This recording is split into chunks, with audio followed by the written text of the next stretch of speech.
અમરેલી જિલ્લાના કોઈ પણ પ્રશ્ને કોંગ્રેસે લડવાનું કામ કર્યું છે, લડે છે ને લડવાની છે. સત્તા આપશે તો વધારે તાકાતથી લડશું, નહીં સત્તા આપે તો પણ લોકોના મુદ્દે, ખેડૂતોના મુદ્દે, ગરીબના મુદ્દે, ગામડાના મુદ્દે, મધ્યમ વર્ગના મુદ્દે સત્તા માટે અમે લડતા નથી. અમે મુદ્દાઓ આધારિત સત્ય માટે લડીએ છીએ. ભારતીય જનતા પાર્ટી રોજ ઉઠીને એમ કે કોંગ્રેસ મુક્ત ગુજરાત કરું, કોંગ્રેસ મુક્ત કુંડલા કરું, કોંગ્રેસ મુક્ત જિલ્લો કરવો છે.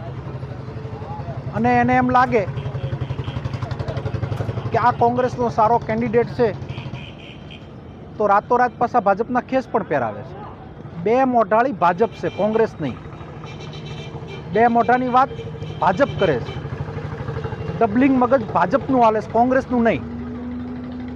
અમે આ વિસ્તારના મુદ્દા આધારિત લડાઈ લડીએ છીએ. નગરપાલિકામાં જે હું ડોર ટુ ડોર નીકળ્યો છું, કરોડો રૂપિયાનો ભ્રષ્ટાચાર આ ગામની અંદર થયો